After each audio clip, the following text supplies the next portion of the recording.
dans vos maisons et dans tout ce que vous faites. Un homme a dit à Jésus, « Je ne suis pas digne que tu entres sous mon toit. Dis seulement un mot, puisqu'il savait que la parole de Dieu vaut Dieu lui-même. » Il a cru que si Jésus déclarait, la maladie, même à distance, devait obéir. Et cela lui a été accordé. Jésus a dit un mot et la maladie est partie. C'est pour dire, quelle que soit la distance qui te sépare de cet endroit, le Dieu de cet endroit, c'est un Dieu qui règne partout et là où tu es, il te touchera. Cette semaine, c'est une semaine bénie. Je crois que si tu te consacres, tu t'attaches à cette prière toute la semaine, Dieu fera des choses au-delà de ce que tu demandes. Nous disons merci, grandement merci à notre cher papa, Papa Zacharie, pour cette inspiration et ces programmes de prière. Merci à papa, merci à maman Monique. Je disais à un ami pasteur que pour nous n'avons pas à craindre quoi que ce soit.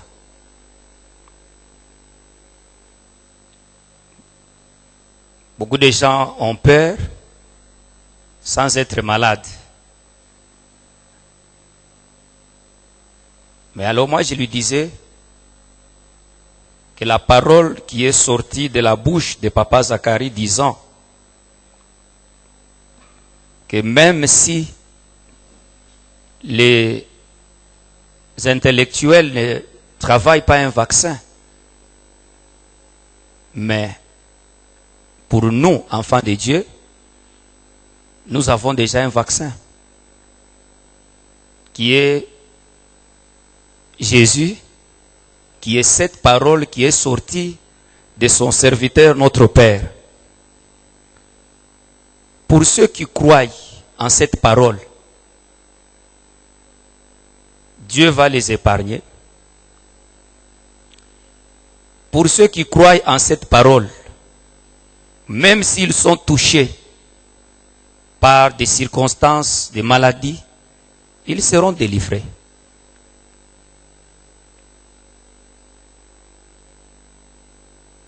Vous savez, quand vous côtoyez les partis politiques, vous allez vous rendre compte que les adeptes, les fanatiques, les supporters ou les gens qui soutiennent un leader, ils se comportent, ils agissent par rapport au mot du leader. C'est quand le leader leur dit, il y a ceci, faisons cela, qu'ils agissent puisqu'ils travaillent selon le mot du leader. Et c'est de cette manière que ça doit fonctionner dans le corps de Christ. Tout peut arriver. Des combats peuvent s'élever. Mais un véritable enfant de Dieu, aussi longtemps que son père n'a pas encore dit quelque chose, il doit être calme et il doit le regarder. Je sais que tu es en train de dire Amen, même dans ta maison. Vous savez, il y a des gens, des hommes de Dieu. Ce que je dis est biblique. Il y a des hommes de Dieu, quand vous les avez dans la ville, dans la famille, vous devez savoir qu'ils sont comme des casse-vitesse. Tout dépend de votre croyance en eux. Alléluia. Que Dieu vous bénisse abondamment. Alors, c'est pour t'enlever la peur. C'est pour t'enlever des paniques. C'est pour t'amener à ne pas mettre foi à n'importe quoi, à n'importe qui, puisque pendant ce moment, tout le monde est prophète, tout le monde est journaliste, tout le monde est docteur. Mais pour nous, enfants de Dieu, nous avons une seule bouche que nous devons écouter. C'est la bouche de notre Père. Que Dieu vous bénisse encore une fois de plus. Toute cette semaine, c'est la semaine pascale. Nous allons d'abord lire un verset et puis nous allons continuer. Luc chapitre 22.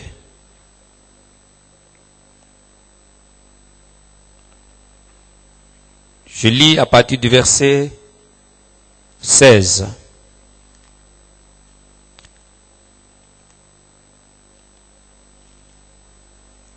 La Bible déclare: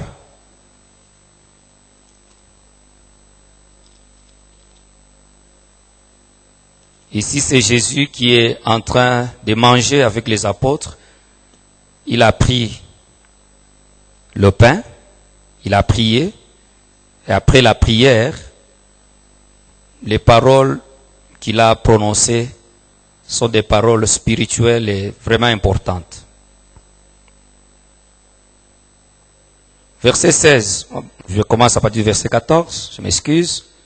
L'heure étant venue, il s'est mis à table et les apôtres avec lui. Il leur dit: je désirais vivement manger cette Pâque avec vous avant de souffrir. Car, je vous l'ai dit, je ne la mangerai plus jusqu'à ce qu'elle soit accomplie dans le royaume de Dieu. Et ayant pris une coupe et rendu grâce, il dit: prenez cette coupe et distribuez-la entre vous. Car, je vous l'ai dit, je ne boirai plus désormais du fruit de la vigne jusqu'à ce que le royaume de Dieu soit venu. Ensuite, il prit du pain et après avoir rendu grâce, il les rompit et leur donna en disant: ceci est mon corps qui est donné pour vous. Faites ceci en mémoire de moi. La Pâque, bien sûr, comme nous le savons, fait toujours allusion à la sortie d'Israël en Égypte. Lorsque Dieu a appelé Moïse, il l'a envoyé en Égypte. Il lui a dit des paroles très fortes, telles que: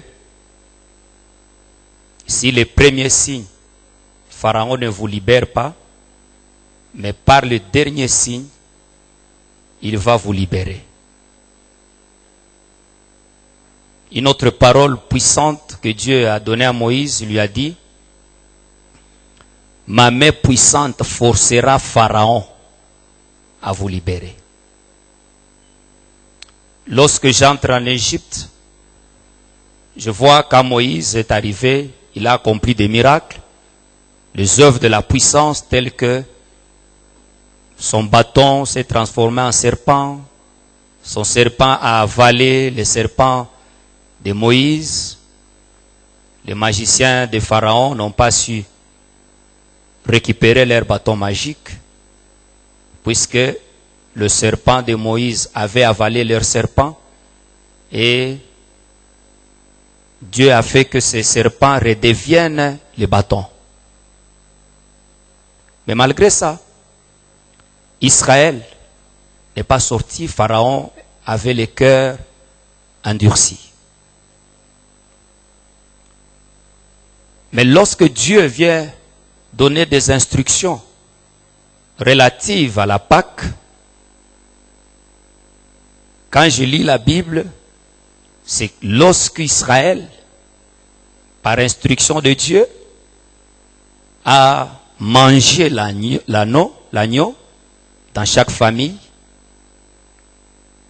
c'est à partir de ça que Dieu a ouvert le chemin de la délivrance ou de la sortie. Ce qui me fait comprendre le langage de Dieu à Moïse. Que ma main puissante forcera Pharaon à vous libérer. Et cette main puissante qui a été mise en exécution, qui a ouvert la voie de la sortie, qui a affaibli Pharaon, n'est rien d'autre que l'agneau qui a été mangé en Égypte. Et Israël est sorti. Mais quand Jésus arrive, en tant que le véritable agneau, puisque l'agneau qui a été mangé en Égypte, sûrement soit c'était pour chaque famille, les gens qui élevaient, peut-être qu'ils avaient des agneaux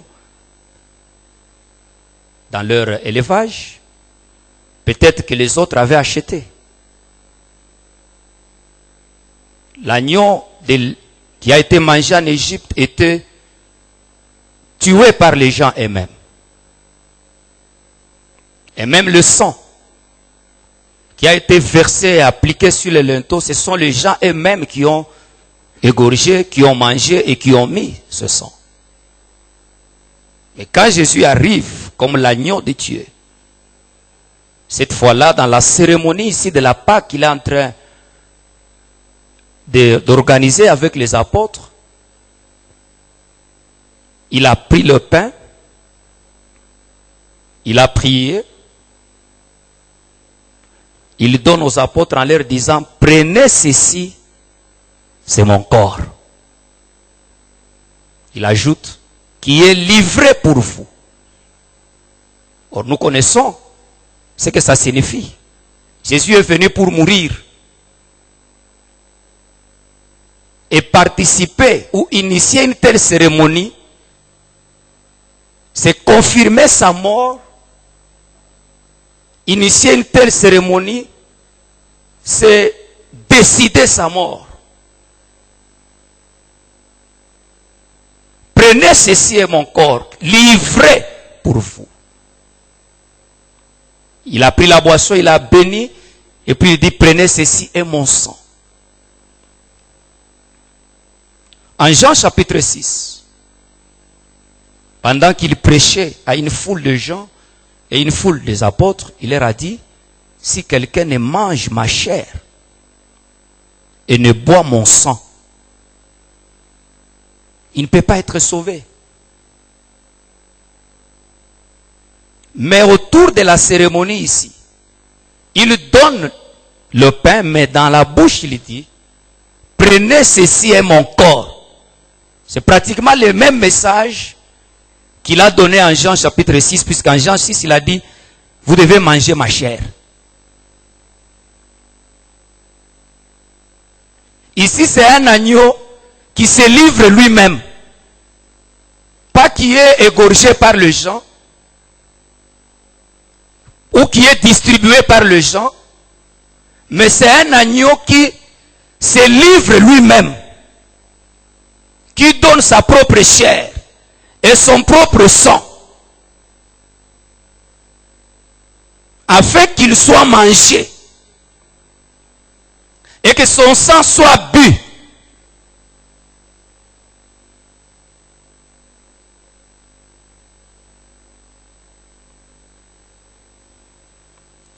Quand vous lisez la Bible, c'est pourquoi la fois dernière j'ai dit, la Pâque n'est pas une histoire, c'est une vie. Jésus lui-même est considéré comme notre Pâque. Lorsque quelqu'un fête son anniversaire, il ne retourne pas bébé. Il ne porte pas comme un bébé. On ne lui amène pas les habits d'un bébé pour que la cérémonie se fasse comme le jour de la maternité. Non. C'est une naissance qui est fêtée, mais en tant qu'adulte, les choses se font dans les circonstances présentes. Alors pour nous, la Pâque, ce n'est pas une histoire, ce n'est pas une date. c'est une vie.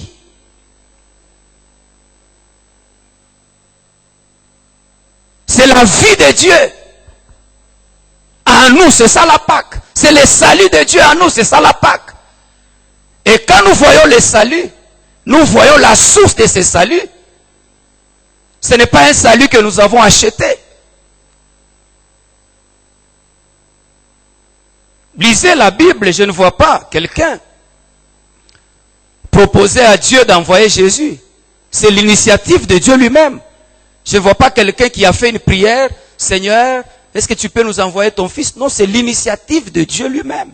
C'est même le pain ici que Jésus est en train de donner, ça rappelle, ça explique, ça révèle l'initiation pascale de Dieu lui-même pour sauver l'humanité. Ça révèle l'amour divin. Et l'amour de Dieu, pour nous, ce n'est pas un passé, ce n'est pas une histoire, c'est une vie. Et c'est une vie que souvent j'ai dit qu'il faut actualiser.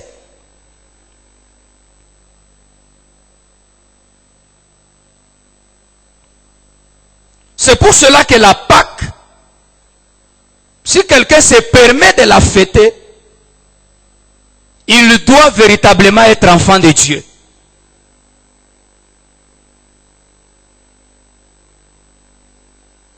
Il doit véritablement être enfant de Dieu. Vous ne pouvez pas organiser une fête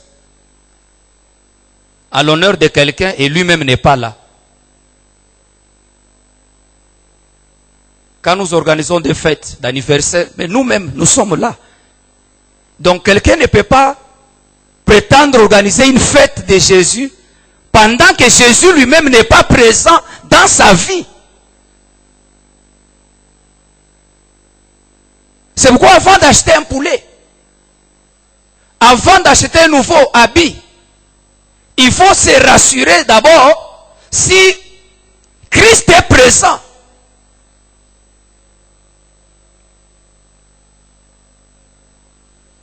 S'il fallait fêter la Pâque, c'est quelle fête? C'est la fête du salut.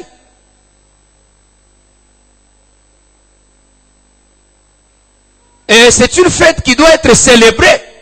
Si c'est une fête, pour celui qui la considère comme une fête, si quelqu'un se permet de la fêter, il doit fêter la Pâque pour son salut.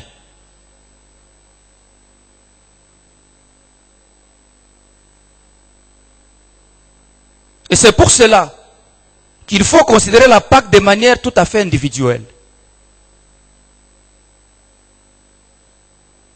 Bien qu'il nous arrive d'organiser des cultes de Pâques, mais les Pâques, c'est une affaire individuelle entre l'individu et Dieu.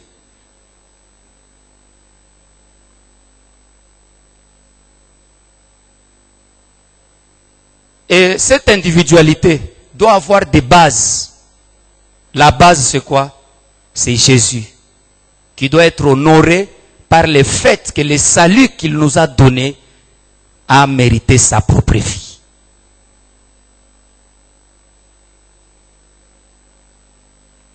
Quittons dans l'histoire. Considérons la Pâque comme une vie, comme la vie de Dieu. Nous sommes sauvés, non pas puisque nous avons donné l'argent, mais puisqu'il y a un Dieu qui a initié lui-même la voix de son Fils pour nous ramener à lui, pour nous racheter, pour nous sauver. Et lorsque Jésus donne sa chair ou son corps aux apôtres, il transfère sa vie en eux. C'est à l'immédiat. C'est comme nous le faisons avec des téléphones. Quand j'ai des téléphones, je peux prendre les éléments d'un téléphone, je les transmets dans un autre téléphone par WhatsApp, par Bluetooth. C'est comme ça qu'au travers l'échange, le partage de sa chair, de son corps, Jésus transmet sa vie en entièreté dans les apôtres.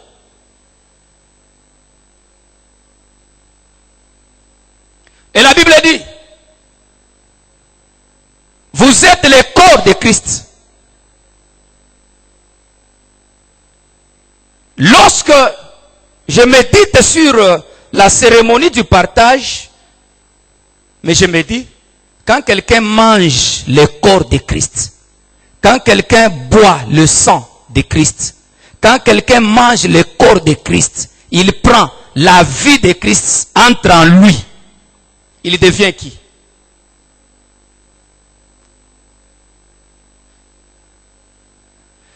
Il devient le corps de Christ.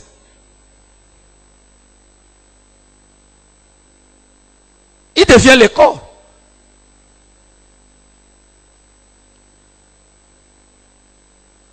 Puisque Jésus s'est transféré en lui. Jésus a pris sa vie, il s'est pris lui-même au travers de sa chair et de son sang. Il s'est transféré dans les apôtres.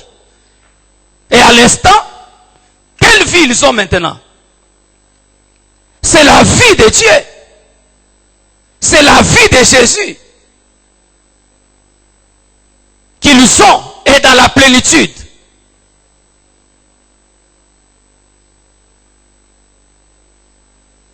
Et quand quelqu'un a la vie de Dieu,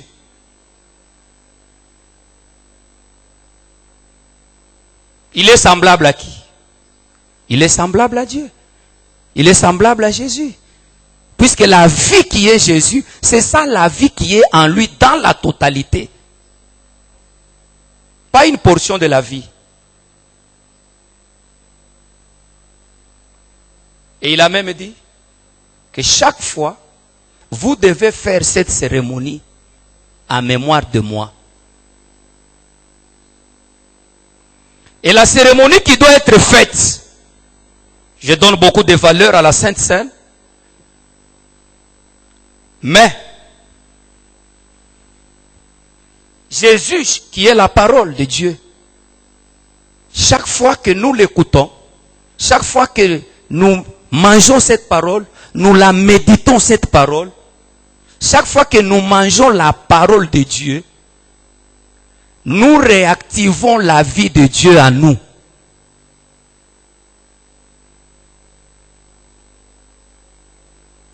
Lorsque je lis Jérémie chapitre 1er, quand Dieu a appelé Jérémie, trop jeune, mais avant de l'envoyer, avant même de proclamer la grande mission de Jérémie, d'abord Dieu a touché sa bouche, il a introduit ses paroles dans la bouche de Jérémie, dans l'esprit de Jérémie. Je voudrais dire, Dieu s'est introduit lui-même au travers de sa parole en Jérémie. Puisque Jérémie ne pouvait réussir aucune mission sans Dieu, sans la parole de Dieu. Et Dieu s'est introduit en lui. Si ici, Jésus s'est introduit dans les apôtres au travers le pain qu'il leur a donné, mais pour Jérémie, c'est la même chose. Là, il s'est introduit en Jérémie au travers sa parole. Et quand vous lisez la Bible, la mission que Dieu a donnée à Jérémie, c'était d'abattre, c'était de ruiner. C'était une grande mission que seul Dieu, dans l'homme, peut réaliser. Je vais dire à quelqu'un, ça serait une grande fête dans le cœur de quelqu'un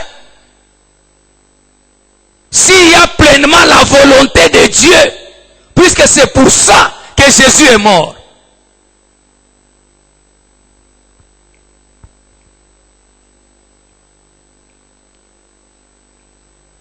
Si tu es dans la volonté de Dieu, si tu honores Jésus qui est mort à la croix en marchant dans sa volonté, c'est ça la véritable Pâque.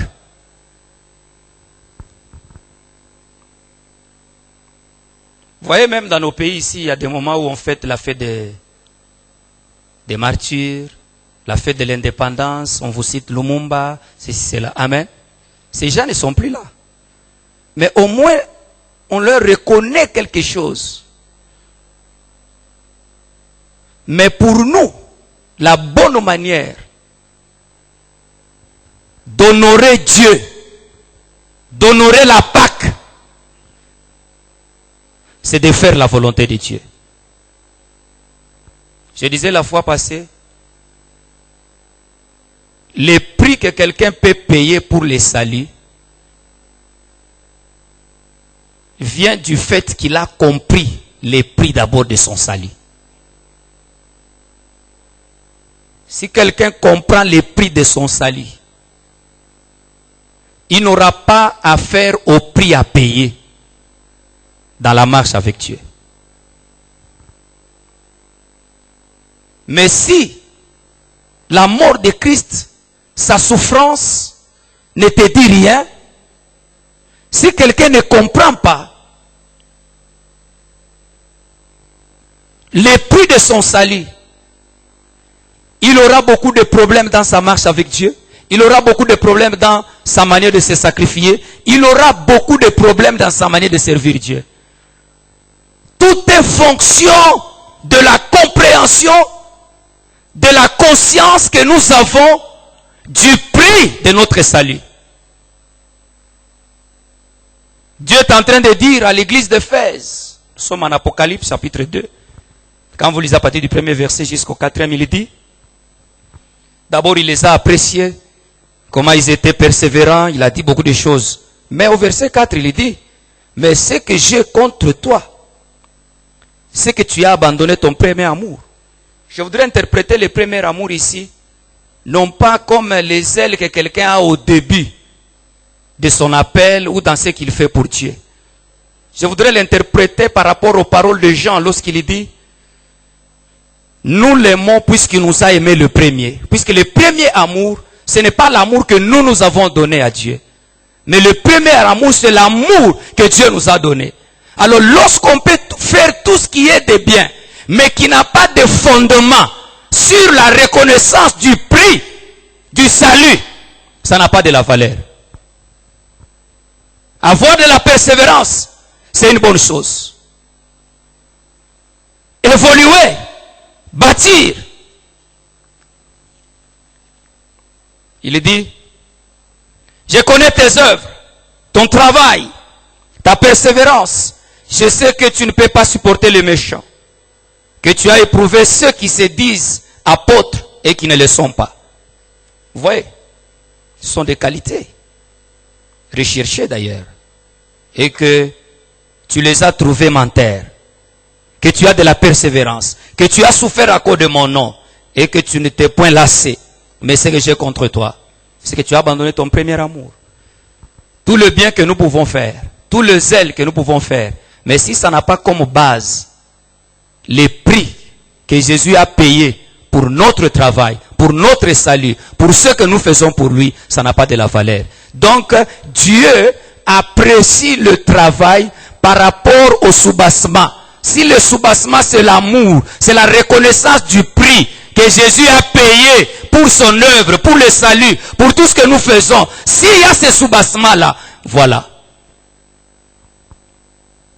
N'est-il pas écrit dans la parole de Dieu qu'au dernier jour, les gens se présenteront et diront à Dieu, nous avons prophétisé, nous avons fait ceci, cela. On peut même ajouter, nous avons construit des églises, nous avons fait beaucoup de choses, nous avons acheté beaucoup de choses. Mais Jésus leur dira non, allez-vous-en. Allez-vous-en. Ici, ce sont des gens qui ont fait de bonnes choses, mais qui n'étaient pas en relation avec Dieu, qui n'ont pas reçu Jésus-Christ. Ce qu'ils ont fait là n'était pas la volonté de Dieu pour eux. Mais ils ont fait quand même des biens. Mais puisque la source de ce qu'ils ont fait, ce n'est pas Dieu, direction à faire. Puisque le verbe qui est utilisé là-bas, je ne vous ai jamais connu, c'est pratiquement ce qu'on dit, Adam connut Ève. Donc, ce que vous avez fait, des ministères et autres, ça ne venait pas de moi.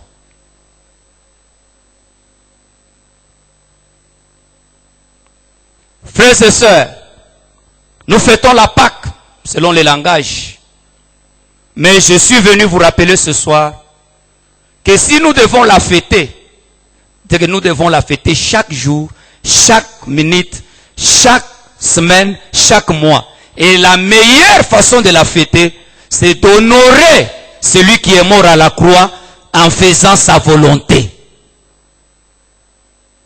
C'est ça la bonne manière de fêter. C'est pourquoi, par moments, je me dis, des jours de Pâques, ce sont des jours en réalité, nous pouvons même faire des deuils pour regretter notre vie et notre marche.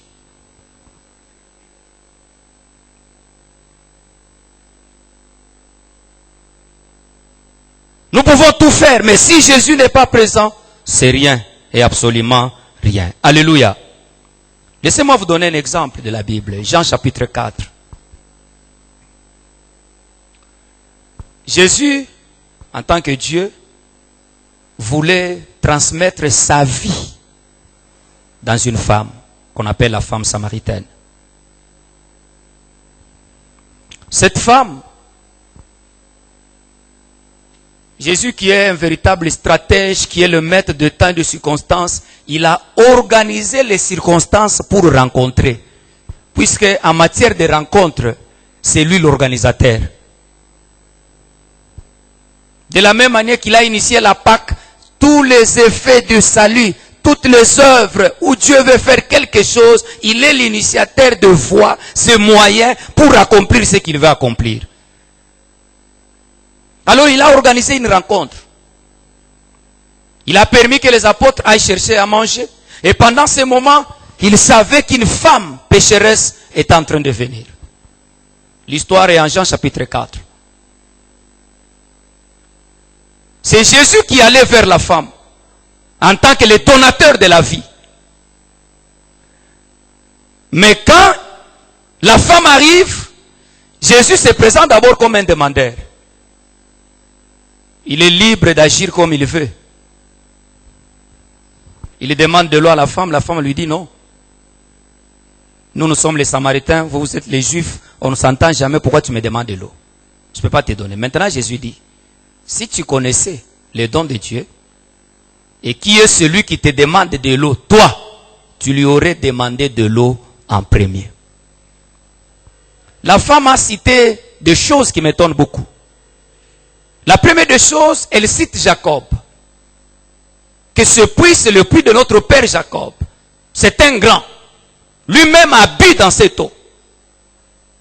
Jacob habite dans cette eau. Donc c'est une femme qui connaissait Jacob. Or dans la Bible, quand tu connais des hommes comme Jacob, c'est que tu connais quand même l'histoire du peuple de Dieu.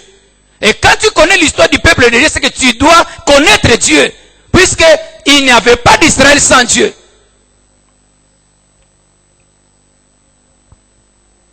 Et quand nous entrons dans la Bible, nous voyons quand même que les Jacob, les Isaac, les Abraham ont suivi la voie de Dieu. Deuxième chose, en plus de la connaissance de Jacob, de l'histoire d'Israël, le peuple de Dieu, elle a dit à Jésus, nos pères ont adoré sur cette montagne. Donc ils connaissaient même le lieu de l'adoration de leur père.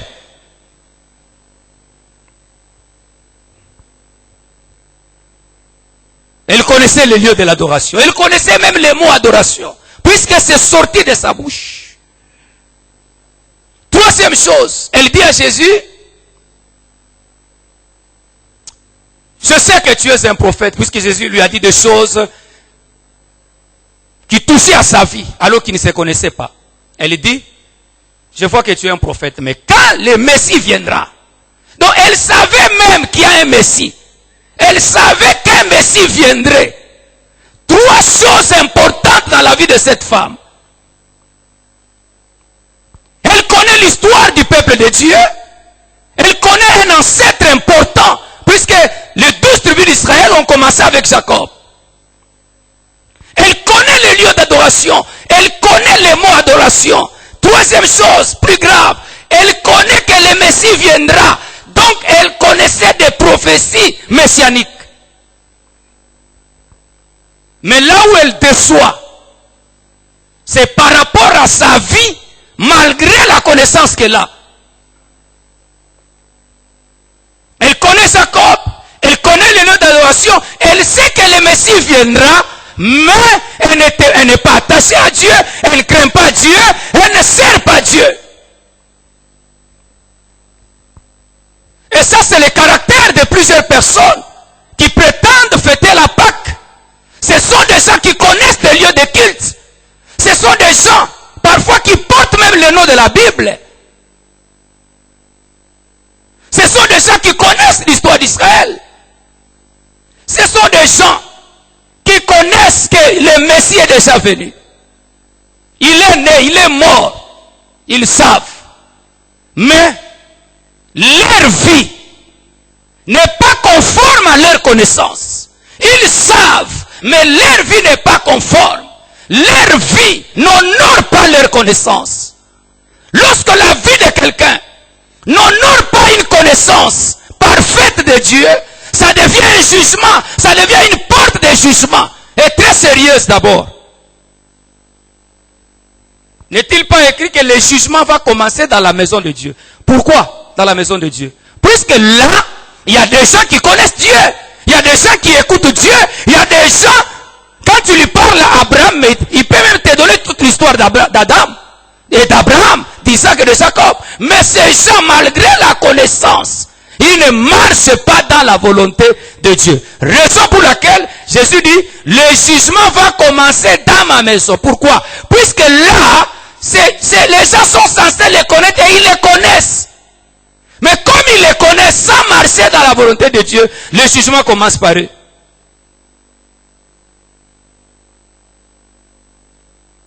Frères et sœurs, tu me suis de quelque part. Tu connais Dieu. On te parle de Dieu. Il y a des télévisions, on parle de Dieu. Il y a des radios, on parle de Dieu. Actuellement, même sur des Facebook. Actuellement, même en cours de route, tu peux ramasser des tracts, des papiers où il y a l'évangile. La Bible est vendue dans toutes les langues aujourd'hui. Il y a autant de chaînes de télévision chrétiennes. Il y a des antennes paraboliques qui diffusent même des chaînes gratuitement, des chaînes chrétiennes. Et tout ça tu connais. Mais le mal c'est que tu n'associes pas ta connaissance au caractère.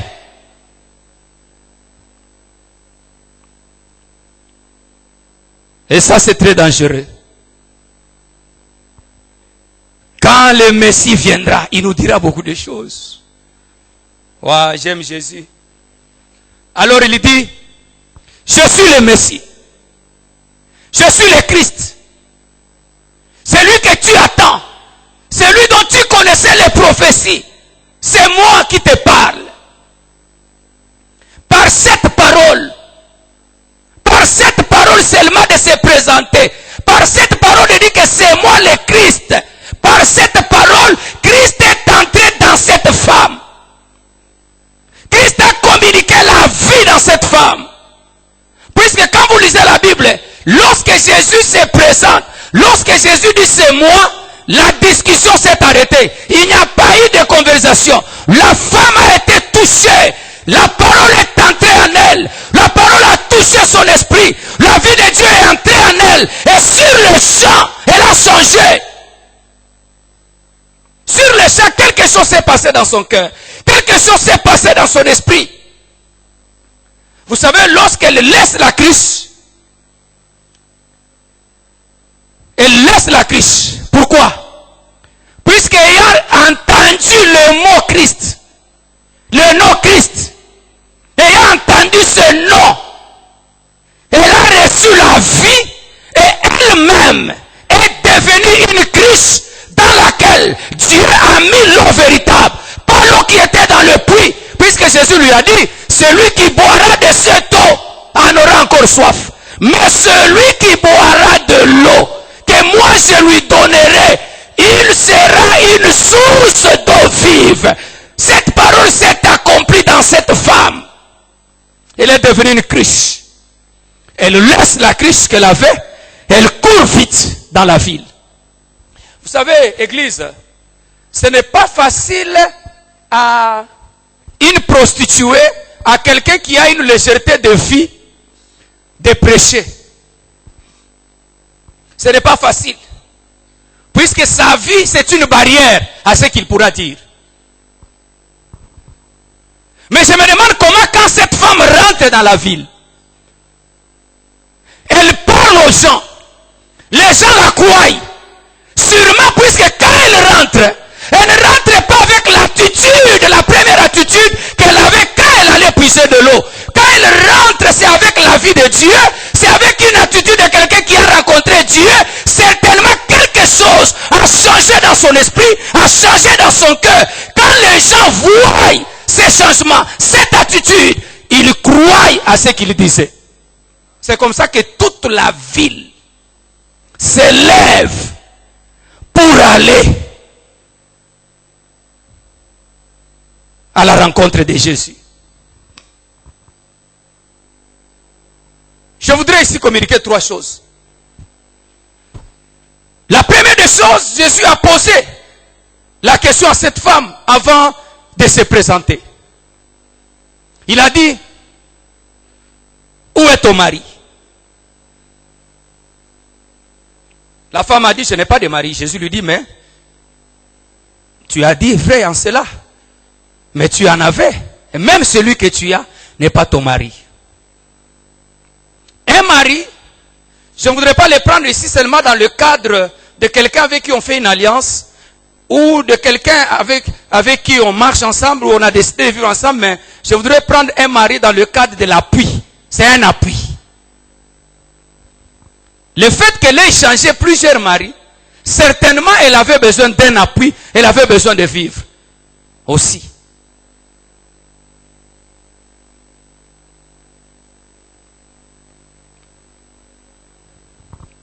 Mais, malgré les maris ou l'appui qu'elle avait dans la ville, elle n'était pas sauvée. Elle n'avait pas la paix. Elle n'était pas une source d'eau vive. Et quand vous lisez l'histoire de Samarie, vous allez vous rendre compte qu'à Samarie, après la déportation, quand Israël ne craignait pas Dieu, lorsqu'on a déporté des gens, il y avait beaucoup de peuples qui étaient venus de partout, qui sont venus immigrer à Samarie, bien sûr avec d'autres enfants d'Israël qui étaient restés là. Et chaque peuple qui venait amenait son Dieu là-bas, à Samarie.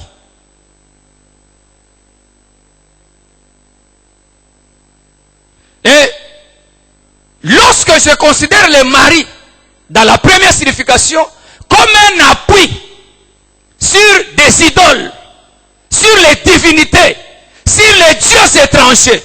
Vous savez que même Dieu, dans la Bible, est présenté comme les maris des veuves. C'est un appui, ce n'est pas, c'est un appui aux veuves. Amen. Il est un appui.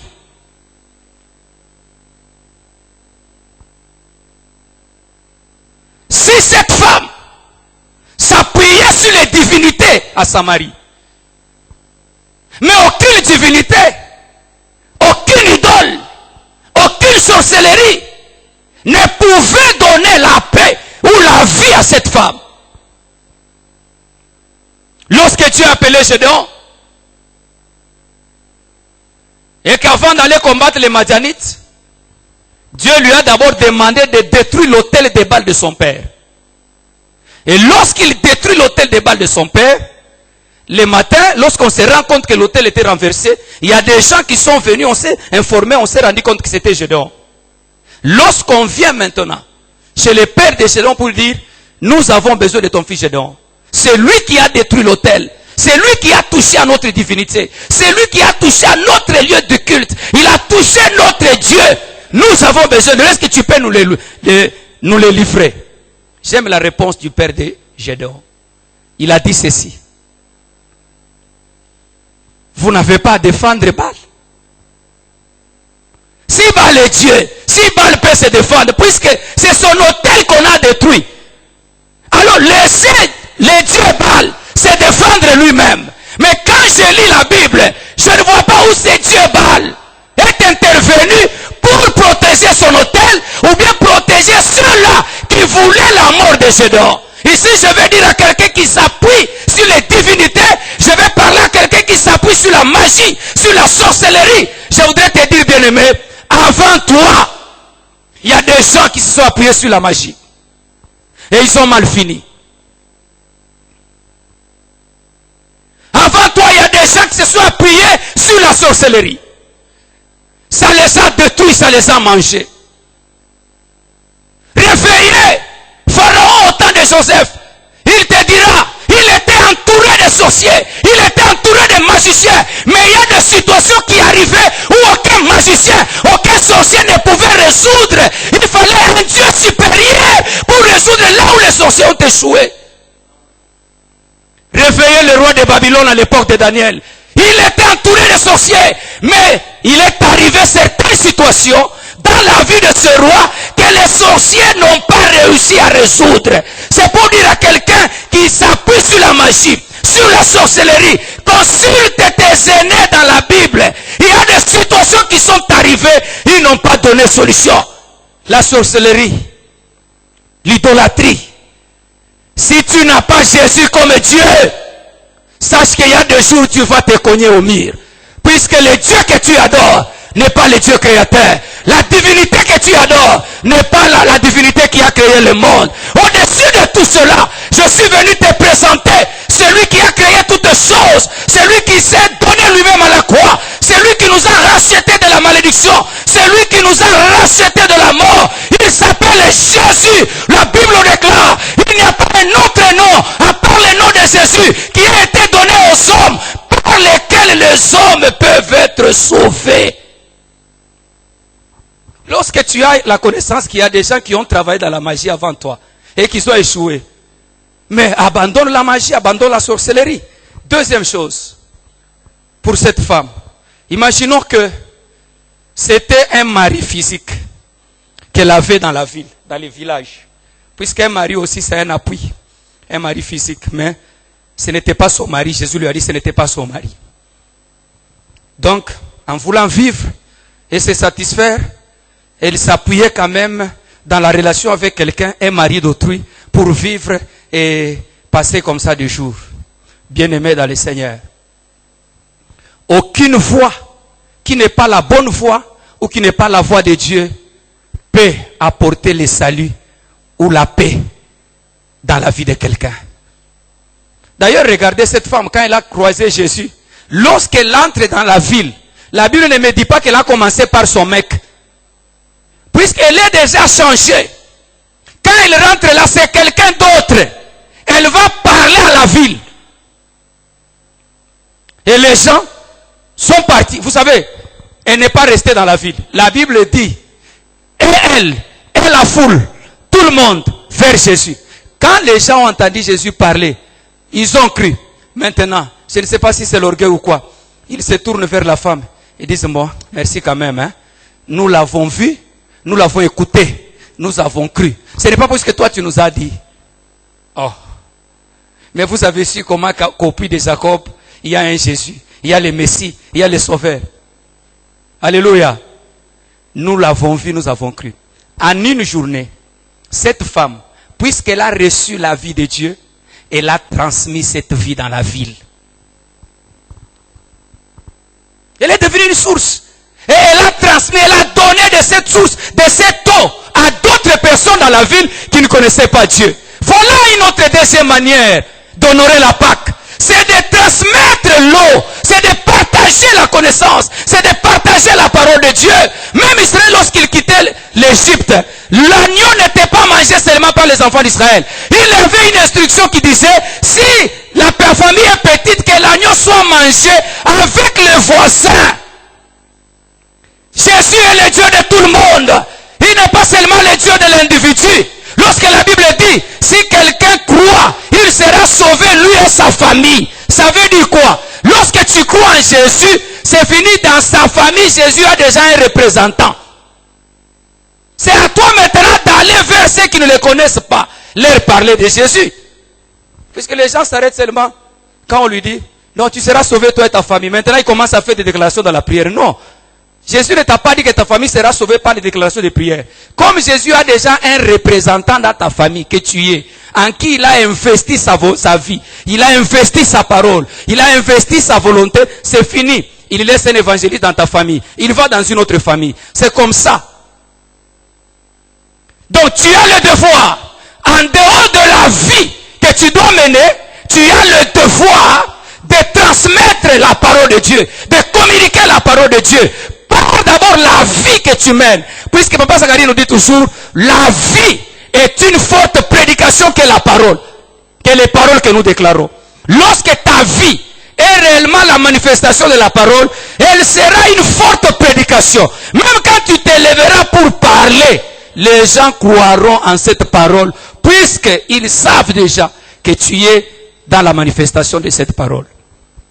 Troisième chose, troisième appui, c'est les biens. Job chapitre 31, à partir du verset 24 et 25. Job, quand il est dans les difficultés, il dit, il commence à dire à Dieu, je n'ai jamais placé ma confiance dans l'or.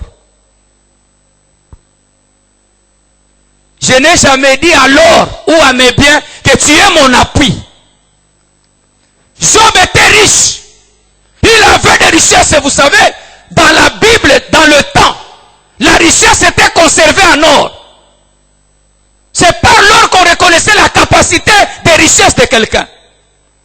Mais, le jour que le malheur a frappé Job, Job n'a pas été sauvé par les biens. L'or ne l'a pas aidé. L'or n'a pas empêché Satan de le toucher. Les biens n'ont pas sauvé Job. Et Job lui-même dans ses prières, quand il se plaint devant Dieu, il lui dit, je n'ai jamais placé ma confiance dans l'or. Je veux dire à quelqu'un ce soir, qui place sa confiance dans le travail, qui place sa confiance dans la boutique, qui place sa confiance dans les véhicules de transport, qui place ta confiance dans les dollars. Il y a des situations dans la vie que les dollars ne peuvent pas résoudre. Il y a des situations dans la vie, même la maladie qui est en train de circuler ici, bien aimé.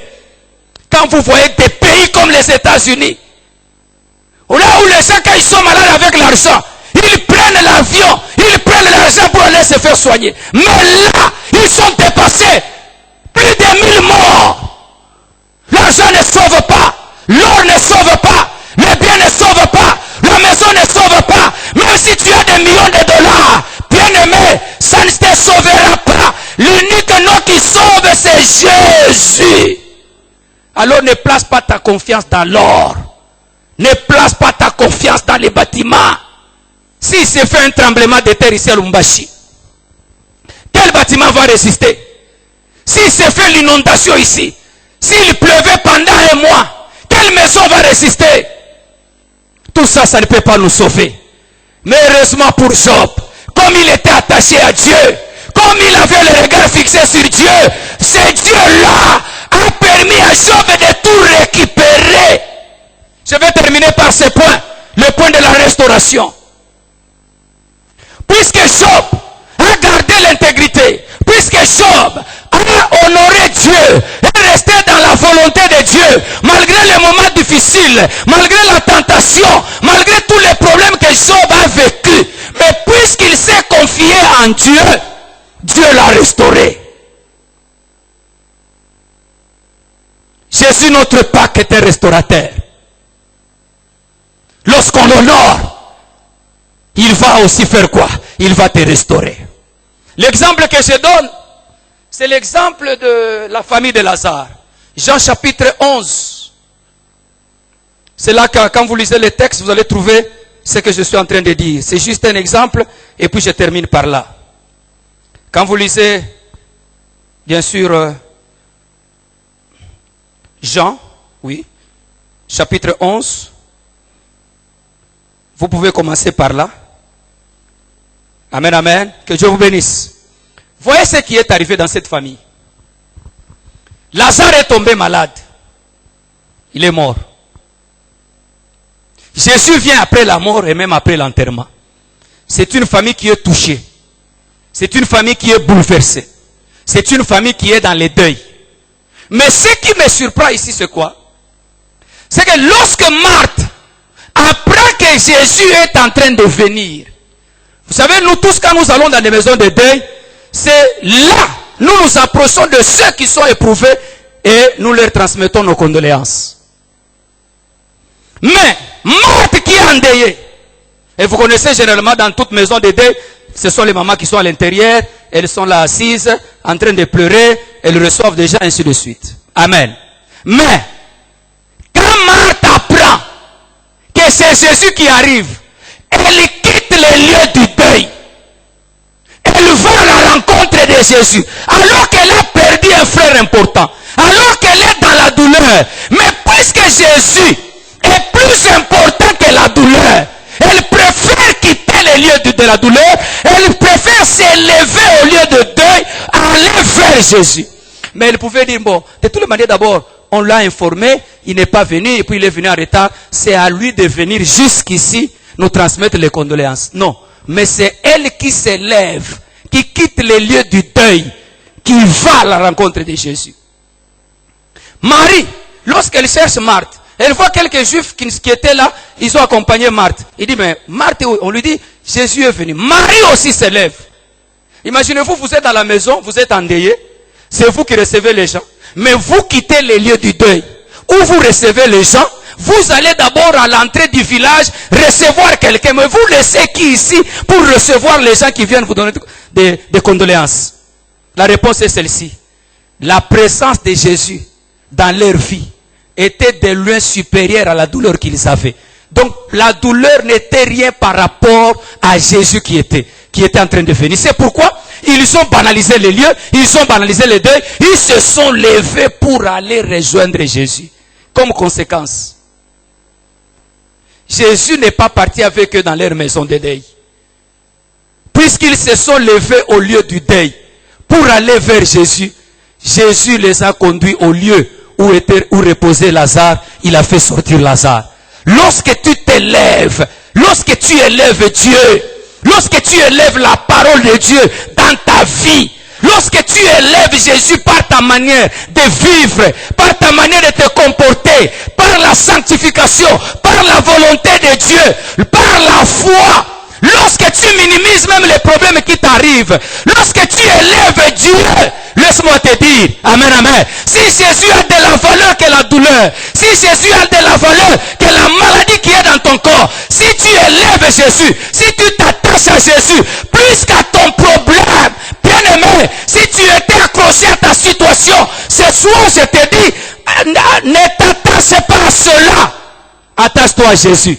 Si tu t'attaches à Jésus, il s'occupera de ce qui t'a mis par terre. Il s'occupera de ce qui t'a anéanti. Il s'occupera de ce qui te fait pleurer. Est-ce que quelqu'un peut me dire amen même dans la maison où vous êtes? Bien aimé dans le Seigneur, que la souffrance que tu as ne puisse pas avoir du poids.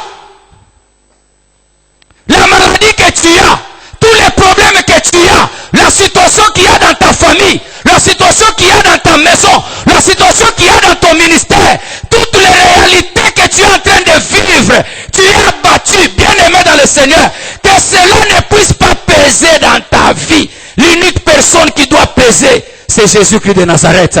L'unique qui doit être élevé, ce n'est pas le deuil, ce n'est pas la mort de Lazare, ce n'est pas la maladie, ce n'est pas ta souffrance. Les gens ont élevé Goliath, même les enfants d'Israël. Quand vous lisez la Bible, les gens qui ont élevé Goliath, ce ne sont pas les Philistins. Ce ne sont pas les Philistins qui ont dit à David que Goliath était champion. Non. Ce ne sont pas les Philistins qui ont dit à David que Goliath s'est battu depuis longtemps. Ce sont les enfants d'Israël. Donc ils connaissaient l'ennemi plus que Dieu.